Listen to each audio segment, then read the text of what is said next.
Maligayang pagbabalik sa Rai Movie Recaps. Narito na naman po tayo para sa isa na naming magandang pelikula na pinamagatang Purgatory na napalabas noong 1999. Ito ay patungkol sa mukhang lalampang lalaki na naisip guluhin ng mga bandido pero hindi nila alam na siya pala ay napakagaling na gunslinger. Kaya't ano pa ang ating hinihintay? Sit back, enjoy and relax love you. Nagsisimula ang pelikula noong huling bahagi ng taong 1800s nang dumating ang isang gang ng mga outlaw sa isang maliit na bayan na tinatawag na Sweetwater. Ang pinuno ng gang ay si Blackjack at ang kanyang kanang kamay ay si Cavan. Habang sila ay nanirahan, nakita ni Blackjack ang kanyang pamangkin, si Sonny, na nakikipaglaro sa mga lokal na bata. Nagsimulang magduda si Blackjack kung karapat-dapat ba si Sonny sa buhay na bawal.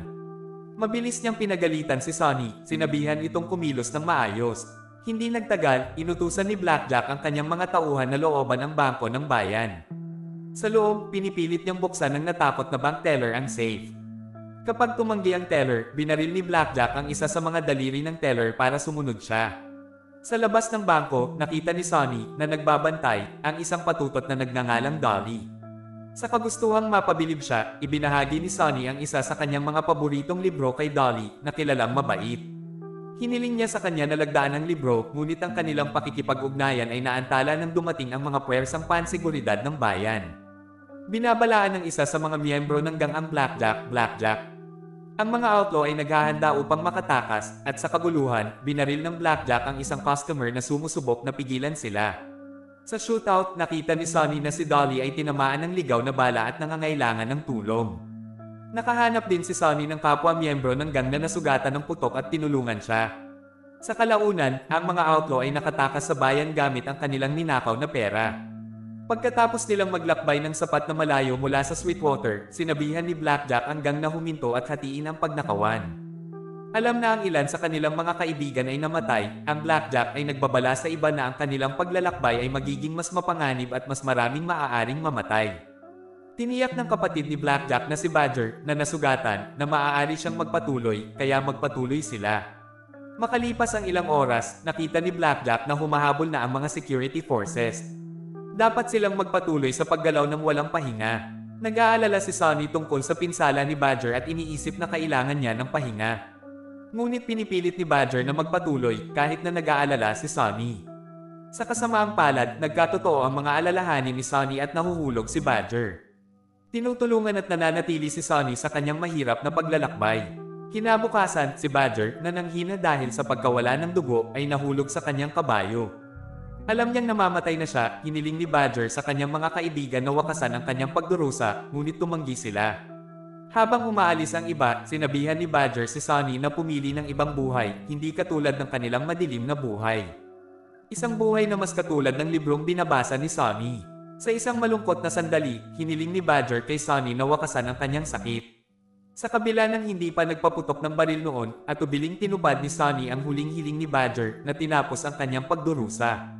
Napukaw ang atensyon ni Cabin sa tunog ng putok ng baril at bumalik ito para purihin ang pamangkin sa pagiging matulungin nito sa grupo.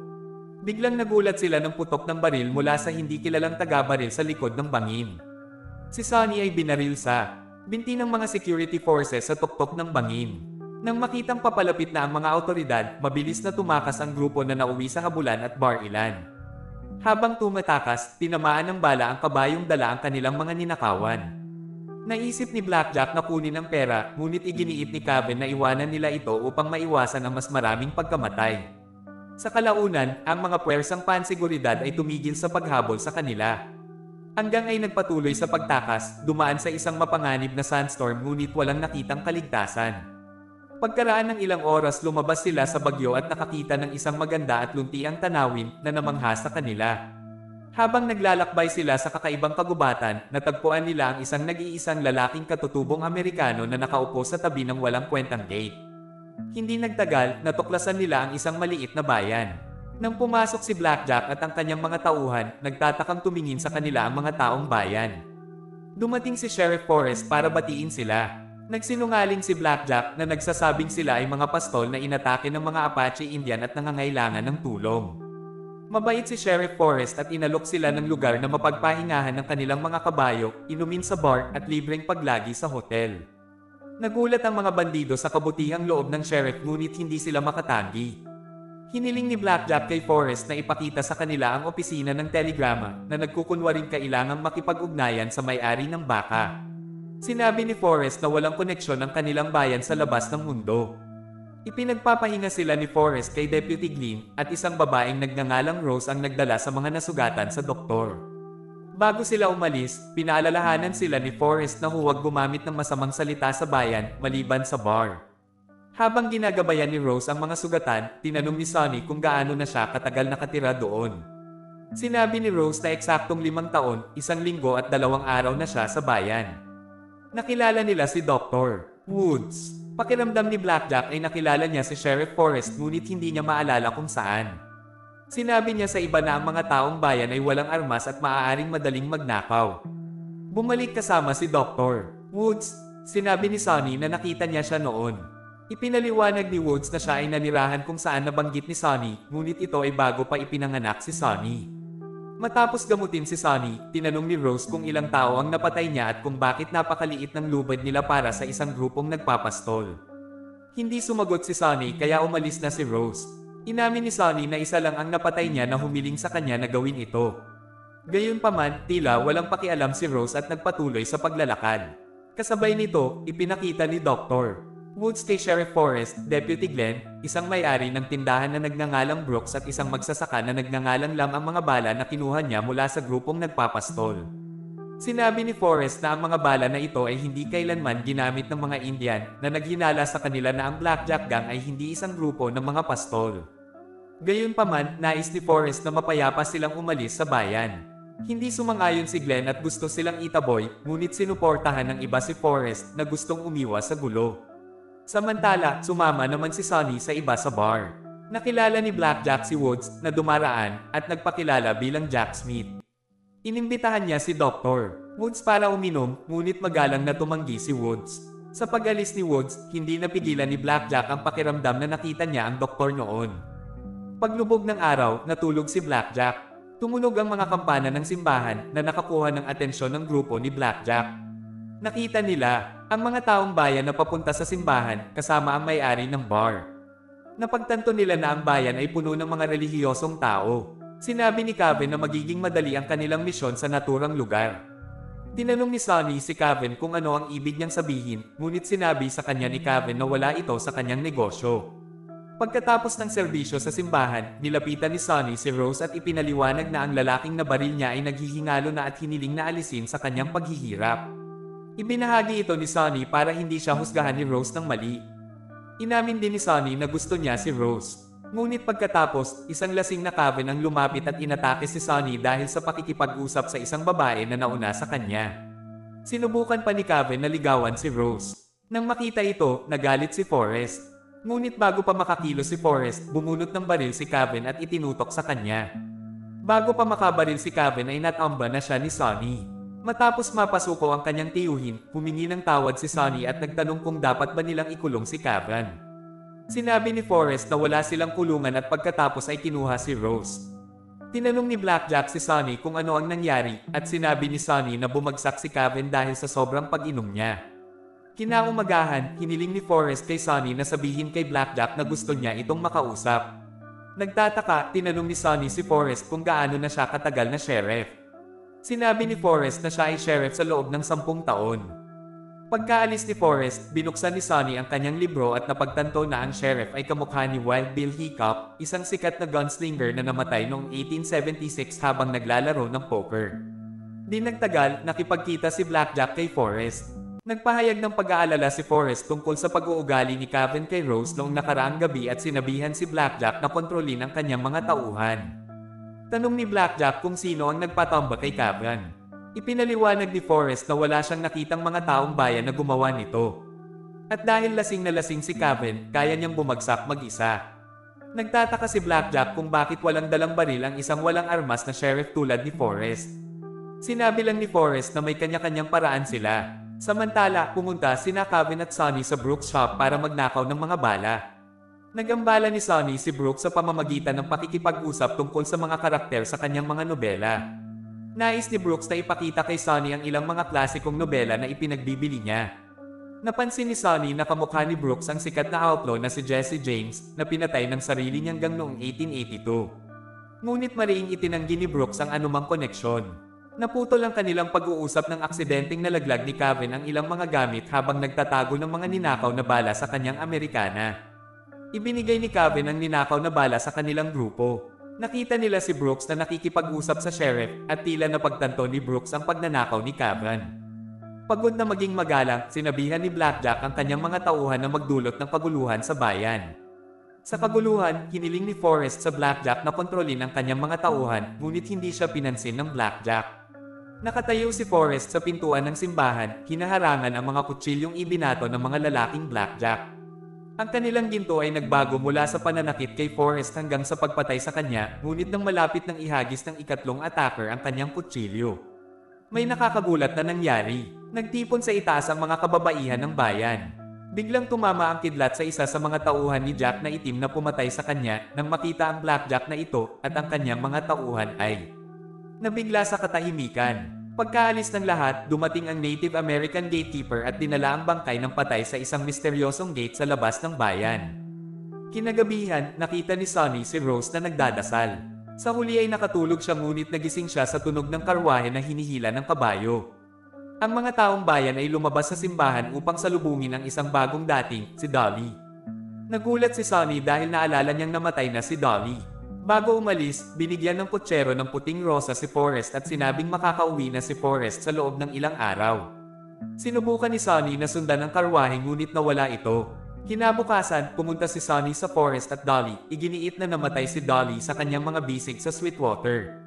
Sinabi ni Dolly na ang kanyang pangalan ay Affy at tinanggihan ang kanyang paghahabol. Dahil sa pagkabigo, binalak ni Sonny na sundan si Woods at tawagan siya. Biglang nag-react si Woods na para bang bubunot ng baril. Inisip ni Sonny na kinumpirma nito na si Woods ay si Doc Holliday, isang sikat na gunslinger na namatay sa tuberculosis noong 1887. Ngunit itinanggi ito ni Woods at sinabing ang kanyang reaksyon ay normal para sa sinumang nagulat. Iniisip ni Sonny kung ang bayan ay isang tagwan ng mga kilalang outlaw na inaakalang patay na. Naniniwala siyang si Glenn ay si Billy the Kid. Isang kilalang Mama Merrill ang di umano'y pinatay noong 1881. Pagkatapos ay tinanong ni Woods si Sonny tungkol sa tunay na pagkakakilanlan ni Rose na iniwan si Sonny nang walang sagot. Kinwestiyon ni Sonny kung bakit nila pinapasok si Blackjack sa bayan kung kaya naman nila itong talunin. Hindi sinasadyang naibunyag ni Sonny ang tunay na pangalan ni Blackjack na nagpaalala kay Woods ng isang sikat na magnanakaw sa tren. Nakiusap si Sonny kay Woods na huwag sabihin kahit kanino. Binalaan ni Woods si Sonny na gumawa ng mga tamang pagpipilian bago ito magbuwis ng kanyang buhay. Pumunta si Sonny sa Lamb's Farm at hinarap siya, inakusahan siyang Lefty Slade. Isang sikat na gunslinger at kriminal na inakala na namatay dahil sa maraming tama ng baril. Itinanggi ito ni Lamb, ngunit mabilis na sinuri ni Sonny ang kaliwang palso at nakita ang isang galos ng baril. Pagkatapos ay inamin ni Lefty Slade ang kanyang tunay na pagkatao. Bago pa makapagtanong si Sonny, nagkaroon ng kaguluhan ng sirain ng dalawang tauhan ni Blackjack ang hardin ni Lefty Slade. Galit, nanlaban si Lefty Slade at pinatay ang isa sa kanila. Sa sobrang panghihinayang, siya ay napasigaw at umiyak. Nagtipon ang mga taong bayan sa paligid ng Lefty Slade na nagsabing nasayang ang kanyang 8 taon sa bayan. May napansin silang gatekeeper na naghihintay sa di kalayuan. Si Lefty Slade, pakiramdam na walang magawa, ay lumakad kasama ang gatekeeper at pumasok sa isang maulap na gate. Mag-isang bumalik ang gatekeeper, naiwan si Sonny na nalilito. Samantala, sa bayan, patuloy na nagdudulot ng kaguluhan ang mga tauhan ni Blackjack. Si Forrest, na tinatawag si Blackjack sa kanyang tunay na pangalan, ay nagsabi sa kanila na umalis. Si Blackjack, galit, sinubukang umatake ngunit hindi matamaan ng sheriff. Nagkaroon ng pagkakataon si Forrest na mahuli ang Blackjack ngunit nag-alinlangan, pinayagan ng Blackjack na kontrolin. Biglang niyanig ng lindol ang bayan na nagambala sa lahat. Iniisip kung paano namatay ang kanyang mga tauhan sa pagsisikap na patayin si Forrest. Nawala ng kumpiyansa si Blackjack at tinipon ang kanyang natitirang gang. Nang dumating si Sonny ay pinigilan siya ni Kevin. Pumasok si Sonny sa likod ng pinto at narinig ang kanilang planong pagnakawan at patayin ng sinuman sa kanilang daan. Inihayag din ni Kevin na nasa ilalim niya si Rose. Nang marinig ito, mabilis na hinanap ni Sonny si Rose at natagpuan itong lumalangoy sa lawa. Pagkatapos magbihis ni Rose, nakita ni Sonny ang isang pasa sa kanyang leeg na katulad ng peklat ni Lefty Slade. Napagtanto niya kung paano namatay si Rose. Inamin ni Rose na siya ang unang babaeng binitay sa lugar ng Arizona. Napagtanto ni Sonny na si Rose ay si Betty McCullough na pumatay sa kanyang mapang-abusong ama gamit ang isang butcher knife. Ipinaliwanag ni Rose na nakalimutan ng mga tao ang mga taon ng pang-aabuso na dinanas niya mula sa kanyang ama mula noong siya ay 12. Ang pag-amin ni Rose ay nagpaunawa kay Sonny na ang bayan ay isang santuwaryo ng mga patay na kriminal na nagbibigay sa kanila ng pangalawang pagkakataon sa buhay. Gayunpaman, sinabi ni Rose na ito na ang kanilang huling pagkakataon. Sinabi ni Sonny kay Rose ang tungkol sa masasamang plano ni Blackjack at Kevin. Tiniyak siya ni Rose, sinabing ang bayan ay nahaharap sa mga bagay na mas masahol pa sa kamatayan. Gayunpaman, pumayag si Rose na ihayag ang katotohanan kay Forrest at sa mga taong bayan. Nang gabing iyon, sumama si Sonny sa mga taong bayan na nagtitipon sa simbahan. Nalaman niya na ang bayan ay isang lugar para sa mga patay na kriminal upang humingi ng katubusan at linisin ang kanilang mga kaluluwa. Ang bawat tao ay kailangang labanan ang mga tukso ng kanilang nakaraang buhay sa loob ng 10 taon upang makakuha ng lugar sa langit. Ang isang pagkakamali ay maaaring masira ang kanilang mga pagkakataon ng pagtubos magpakailanman. Nang marinig ni Sonny na ayaw nilang mag-away, nadismaya si Sonny at nagpa siyang umalis. Sa kasamaang palad, sinaksak siya ni Blackjack at Kevin at binugbog. Nakita ng mga taong bayan ang laban ngunit nanatiling tahimik, hindi gustong ipagsapalaran ang kanilang sariling mga pagkakataon ng kaligtasan. Matapos mawala ng malay si Sonny, dinala siya ng 2 bandido sa opisina ni Wood para gamutin. Nang magising si Sonny, akala niya ay patay na siya, ngunit tiniyak sa kanya ni Rose na siya ay buhay pa. Humingi ng paumanhin si Forrest dahil hindi niya natulungan si Sonny. Naunawaan ni Sonny ang kanilang mahirap na sitwasyon at sinabi niyang handa siyang harapin ang mga tauhan ni Blackjack ng mag-isa para protektahan ang mga taong bayan. Kinaumagahan, kahit mahina, naghanda si Sonny na harapin ang grupo ni Blackjack. Nakiusap si Rose at ang iba pa kay Sonny na tumakas, ngunit matatag siyang tumayo. Tumunog ang mga kampana ng simbahan na tinatawag ang mga taong bayan na Samamba. Habang hinihila ni Dolly si Rose patungo sa simbahan, ipinahayag ni Sonny ang kanyang pagmamahal. Nang makita ang determinasyon ni Sonny, nagpa siya si Forrest na tumayo kasama niya. Napagtanto ni Forrest na siya ay naging makasarili sa loob ng 10 taon. Pero naging inspirasyon siya ni Sonny na lumaban para sa iba. Pinaalalahanan ni Wood si Forrest na mayroon na lamang siyang 5 oras para umakyat sa langit. Si Forrest, hindi nabigla, ay itinapon ang kanyang rosas at armado ng isang nakatagong sandata. Sumunod sina Glenn at Brooks, alam nilang ang kanilang mga aksyon ay haantong sa kapahamakan. Naantig si Sonny sa presensya ni Billy the Kid, Wild Bill Hickok at Jesse James na nakatayo sa tabi niya. Samantala, inutusan ni Blackjack ang kanyang mga tauhan na sunugin si Holmes. Hinarap ni Wild Bill Hickok at ng kanyang mga kasama ang Blackjack na nagbigay sa kanya ng huling pagkakataong umalis. Sa sobrang kumpiyansa, sinubukan ni Kevin na umatake, ngunit si Wild Bill Hickok sa kanyang mabilis na pagbunot ay namangha sa mga bandido. Sinubukan ng isa sa mga tauhan ni Blackjack ang isang sorpresang pag-atake mula sa likuran, ngunit binaril siya ni Doc Holliday na sumama sa kanilang layunin. Matindi ang labanan sa pagitan ng mga bandido at maalamat na cowboy. Pagkatapos ng matinding labanan, natalo ng maalamat na mga cowboy ang karamihan sa mga tauhan ng Blackjack. Sa sumunod na katahimikan, tumakbo si Rose sa mga bisig ni Sonny. Si Kevin, pagkakita nito, binaril si Sonny. Bagamat nagawa ni Sonny na barilin sa dibdib ang kanyang tiyuhin, hindi siya namatay sa kanyang mga sugat at nakakagulat na wala siyang naramdamang sakit. Sa sandaling iyon, napagtanto ni Forrest na nabigyan ng pangalawang pagkakataon si Sonny at mainit siyang tinanggap sa kanilang bayan. Gayunpaman, ang kanilang kaiginhawahan ay maikli nang lumitaw si Blackjack na tinatawag ang tunay na pangalan ni Forrest at hinahamon siya sa isang tunggalian.